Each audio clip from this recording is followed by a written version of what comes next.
Hello students, स्वागत है आप सभी का एपीजे ऑनलाइन क्लासेस पर। क्लास 11th वार्षिक परीक्षा जीव विज्ञान बायोलॉजी का ये रियल क्वेश्चन पेपर का फुल सॉल्यूशन लेके आ गया हूं। यदि आप चैनल पे नए, चैनल को सब्सक्राइब कर बेल आइकन प्रेस कर लीजिए, जिससे आने वाली वीडियो का नोटिफिकेशन आप तक पहुंचता रहे। इसके पहले मैंने पूरा क्वेश्चन पेपर सभी सेटों के अपलोड कर चुके हैं। यदि आप उन वीडियो को नहीं देखे हैं तो इस वीडियो के डिस्क्रिप्शन में आपको लिंक मिल जाएगा। सबसे पहले आप उन वीडियो को देखिए तो आपको समझ में आएगा। यहाँ पे मैं आपको जितने भी 2 अंक के क्वेश्चन आने वाले हैं आपके एग्जाम में सभी सेटों में, उनका मैं पूरा आंसर देने वाला हूं, तो वीडियो को लास्ट तक देखते रहिए, ठीक है। और यहाँ पे देख लीजिए, अभी जो वीडियो नहीं देखी वो क्वेश्चन देख सकते हैं। यहाँ पे ये आपके सामने 2 नंबर वाले क्वेश्चन है। ऑल सेट में यानी सभी सेटों के 2 नंबर के क्वेश्चन यहाँ पे मैंने लिख के रखे हैं, ठीक है। तो यहाँ पे यदि आप इसे तैयार कर लेते हैं तो आपके कोई भी 2 अंक वाले क्वेश्चन नहीं छूटेंगे, चाहे आपका कोई भी सेट होगा, ठीक है। चलिए, 2 नंबर वाले क्वेश्चन आपके एग्जाम में टोटल 10 पूछे जाएंगे और 10 अथवा में रहेंगे, यानी 20 क्वेश्चन रहेंगे और टोटल 6 सेट आपके एग्जाम में आ रहे हैं पेपर, ठीक है। यहां पे देख सकते हैं, ये रहा पहला क्वेश्चन आपका। क्या है? शैवाल के 2 प्रमुख लक्षण लिखिए, द्विनिषेचन को स्पष्ट कीजिए। यहां पे सभी 2 नंबरों के क्वेश्चनों का आंसर मैं इस वीडियो में देने वाला हूं। नेक्स्ट वीडियो में आपको 3 नंबर क्वेश्चनों का आंसर मिलेगा, इसके बाद 4 अंकों के क्वेश्चन का आंसर मिलेगा। यदि आप मेरा ये वीडियो देख लेते हैं तो आपको पूरा 70 में से 70 मार्क्स मिलेगा, चाहे आपका कोई भी सेट हो। आप चाहे फिजिक्स का हमने जो वीडियो दिया था उसमें आप देखेंगे, चाहे केमिस्ट्री का दिया था उसमें आप देखेंगे, पूरा एक एक क्वेश्चन आपके एग्जाम में वहीं से पूरा पूछा गया है, ठीक है। चलिए, ये आप क्वेश्चन देख लीजिए फटाफट से, मैं इसके बाद इसका आंसर देने वाला हूं। तो ये रहा, इन सभी क्वेश्चनों का आंसर आपको क्रम से मिल जाएगा, ठीक है। आप फटाफट से इन क्वेश्चनों को देखिए। केवल अभी आपको 2 नंबरों के क्वेश्चनों को तैयार कर लेना है। इसके बाद मैं आपको 3 नंबरों के क्वेश्चनों का आंसर दूंगा, तो आप उसे तैयार कीजिएगा। इसके बाद 4 अंक, ठीक है। इस तरह से आपका पूरा तैयारी हो जाएगा। ये रहे सभी क्वेश्चन, आप इन क्वेश्चनों को अच्छी तरह से देख सकते हैं। और इस तरह से ये 2 नंबर के आपके ये अथवा सहित के क्वेश्चन पूरे यहीं से आपके एग्जाम में देखने को मिलेगी, ठीक है। आप इतना क्वेश्चन तैयार करके जाइए एग्जाम में, ठीक है। चलिए, इसके बाद देख लीजिए, ये 3 नंबर के भी क्वेश्चन हैं। आपको मैं अभी क्वेश्चन दिखा रहा हूं, इसके बाद आंसर बाद में दूंगा, तो ये सभी क्वेश्चन आप देख सकते हैं। चलिए, ये रहे 3 नंबर वाले क्वेश्चन और इसके बाद हम देखेंगे ये रहे आपके 4 अंक वाले क्वेश्चन, ठीक है। ये सभी क्वेश्चन आप देख लीजिए। ये रहे 5 अंक वाले क्वेश्चन। इन सभी क्वेश्चनों के आपको आंसर मिलेंगे पार्ट वाइज। चलिए, ये रहा 2 नंबरों के क्वेश्चनों का पहला आंसर। पूछा गया है, वायोफाइटा को पादप जगत का उभयचर क्यों कहा जाता है? इसका आंसर आपके सामने आप नोट कर लीजिए। आइए बढ़ते आगे। यहां पे अगला क्वेश्चन आपके सामने है, विषम जीवाणुता का अर्थ स्पष्ट कीजिए। इसका आंसर भी आप नोट कर सकते हैं, वीडियो रोक के आप लिख लीजिए। चलिए, आइए नेक्स्ट क्वेश्चन, द्विनिषेचन को स्पष्ट कीजिए। इसका भी आंसर आप नोट कर सकते हैं, ये रहा। और इसके बाद हम बढ़ते हैं आगे। अगला क्वेश्चन आपके पास है, त्रिसंलयन को स्पष्ट कीजिए। इसका भी आंसर आप नोट कर लीजिए। चलिए, आइए बढ़ते आगे। शैवालों के 2 प्रमुख लक्षण लिखिए। ये रहा इसका पूरा आंसर। चलिए, आइए क्वेश्चन आपके पास है, कृत्रिम वर्गीकरण को स्पष्ट कीजिए। इसका आंसर ये आप नोट कर सकते हैं। चलिए, आइए बढ़ते हैं आगे और नेक्स्ट क्वेश्चन देखेंगे। यहाँ पे आपका अगला क्वेश्चन है, प्राकृतिक वर्गीकरण को स्पष्ट कीजिए। इसका भी आंसर आप नोट कर सकते हैं। इसके बाद देखिए नेक्स्ट क्वेश्चन, सममित किसे कहते हैं? ये क्वेश्चन जो है आपके कई सेट में पूछा गया है, इसको आप तैयार कर लीजिए। इसके बाद बढ़ते हैं आगे। नेक्स्ट क्वेश्चन, यहाँ पे आपको इसे नहीं देखना है, ठीक है। ये यहाँ पे मैं आप बता दूं, यहाँ पे इसको देखना है। ये रहा, ये क्वेश्चन आपको तैयार करके जाना है। जैव संदीप से आप क्या समझते हैं, ठीक है। इसका पूरा आंसर आपको याद कर लेना है। चलिए, आइए अगला क्वेश्चन है, संघ मोलास्का के कोई 2 लक्षण लिखिए। ये रहा इसका आंसर, ठीक है। चलिए, इसके बाद आगे भी है इसका आंसर, तो ये आप नोट कर सकते हैं। ये रहा, पूरा इस तरह से आपको लिख के आना है। चलिए, अगला क्वेश्चन आपके सामने है, प्रगुहा का संक्षिप्त अर्थ स्पष्ट कीजिए। इसका आंसर ये आप नोट कर लीजिए। इसके बाद संघ आर्थ्रोपोडा के कोई 2 लक्षण लिखिए। इसका भी आंसर आप नोट कर लीजिए। चलिए, आइए बढ़ते आगे। नेक्स्ट क्वेश्चन ये आपके सामने है, जड़ के 2 कार्य।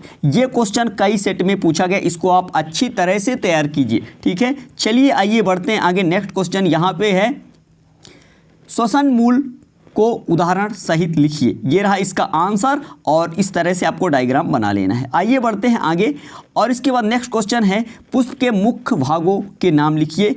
और यहाँ पे अगला क्वेश्चन है बीजान्यास को परिभाषित कीजिए, इसके प्रकार लिखिए। इसका आंसर ये रहा। और इसके बाद आगे बढ़ते हैं, पुष्प सूत्र का अर्थ स्पष्ट करना, ये रहा इसका आंसर।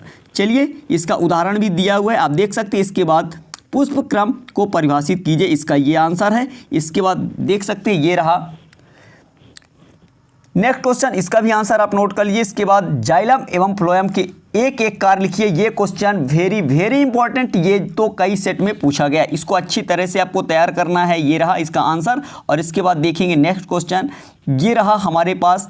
ये भी क्वेश्चन को अच्छी तरह से आप देख लीजिए, ये कई सेटों में आपको देखने को मिलेगा।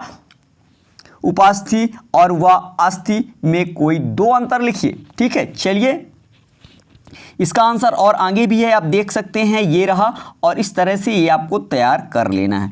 चलिए आइए बढ़ते आगे। मैं जो बता रहा हूं जो कई सेटों में पूछा गया, उन्हें और अच्छी तरह से आपको तैयार करना है। ये रहा अगला क्वेश्चन, कोशिका को परिभाषित कीजिए। इसका आंसर ये आप नोट कर सकते हैं। इसके बाद बढ़ते हैं आगे नेक्स्ट क्वेश्चन की ओर। ये रहा आपका अगला क्वेश्चन, ये रहा। इन क्वेश्चनों को आपको तैयार करना है। संयोजी ऊतक को परिभाषित कीजिए। ठीक है, अनुहरण को स्पष्ट कीजिए। और ये रहा ये क्वेश्चन, केचुए का वैज्ञानिक नाम बताते हुए इसकी उत्सर्जन रचना का नाम लिखिए। ये आंसर इसका नोट कर लीजिए। ठीक है, चलिए ये क्वेश्चन आप देख सकते हैं। इसके बाद आगे बढ़ते हैं। ये रहा कोशिका सिद्धांत की दो विशेषताएं लिखिए। ये रहा इसका आंसर। और इसके बाद हम बढ़ते हैं आगे नेक्स्ट क्वेश्चन की ओर। हाँ, ये क्वेश्चन को आप अच्छे तरह से तैयार करिए, ये कई सेटों में आपके आने वाला है। ग्राम धनात्मक व ग्राम ऋणात्मक जीवाणु में कोई दो अंतर लिखिए। इसके बाद ये देख सकते हैं, इसका पूरा आंसर है। इसके बाद हम बढ़ते हैं आगे नेक्स्ट क्वेश्चन की ओर। कोशिका भित्ति के दो कार्य। ठीक है, ये भी क्वेश्चन कई सेटों में है आपके। और आगे बढ़ते हैं, ये रहा नेक्स्ट, ये देख सकते हैं। ये क्वेश्चन को आप अच्छी तरह से तैयार कर लीजिए। ठीक है, चलिए आइए बढ़ते हैं आगे नेक्स्ट क्वेश्चन की ओर। ये रहा कोशिका चक्र की गो अवस्था को प्रशांत अवस्था क्यों कहा जाता है। इसका आंसर ये आपके सामने। चलिए ये रहा अगला क्वेश्चन, युग्म पट्ट को स्पष्ट कीजिए। इसका आंसर ये आप नोट कर सकते हैं। इसके बाद बढ़ते हैं आगे, कोशिका चक्र का अर्थ स्पष्ट कीजिए। ये रहा इसका आंसर। और इसके बाद नेक्स्ट क्वेश्चन की ओर बढ़ते हैं, स्थूल पट्ट को स्पष्ट कीजिए।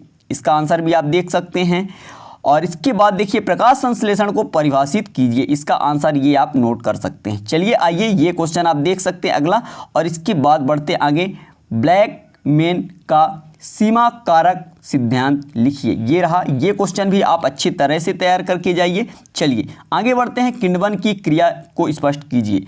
ठीक है, चलिए ये देख सकते हैं, ये सभी सेटों के मैंने पूरे आंसर आपको प्रोवाइड करा रहा हूँ। श्वसन गुणांक अनुपात स्पष्ट कीजिए। ये आंसर इसके सामने है। इसके बाद आपसी श्वसन को स्पष्ट कीजिए। चलिए ये रहा इसका आंसर।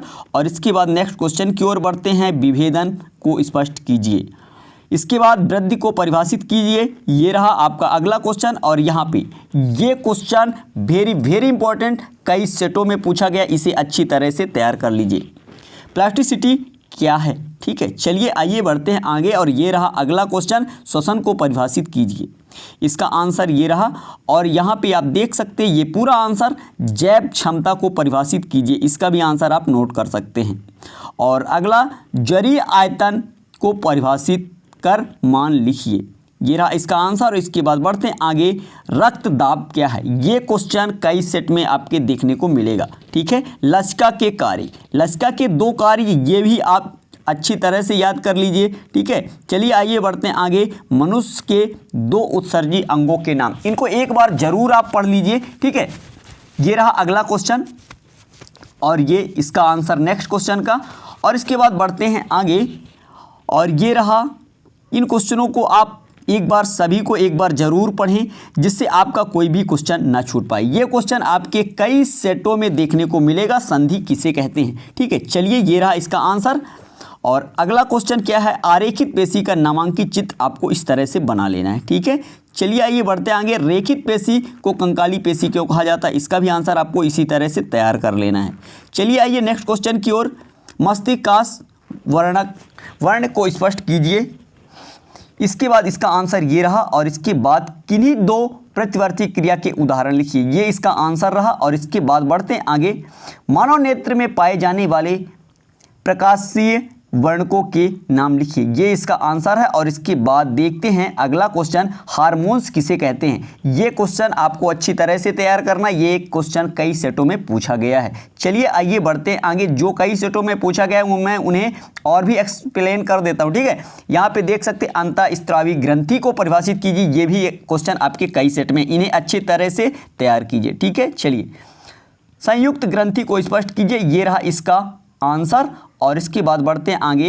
ये आपके आखिरी क्वेश्चन का आंसर है, अंडाशय से निकलने वाले हार्मोन्स व उनके कार्य लिखिए। इस तरह से ये कंप्लीट होता है। आशा करता हूँ ये वीडियो आपको पसंद आया होगा। वीडियो कैसा लगा, चैनल पर नए चैनल को सब्सक्राइब कर बेल आइकन प्रेस कर लीजिए। यदि आप इन क्वेश्चनों को तैयार कर लेते हैं तो आपका कोई भी सेट होगा, आप एक एक क्वेश्चन पूरा करके आएंगे। ये मेरा वादा 101% आपको केमिस्ट्री और फिजिक्स में आपने पूरा करके आया होगा। चलते हैं नेक्स्ट वीडियो में मिलेंगे, तब तक के लिए जय हिंद, जय Bharat, thank you, best of luck.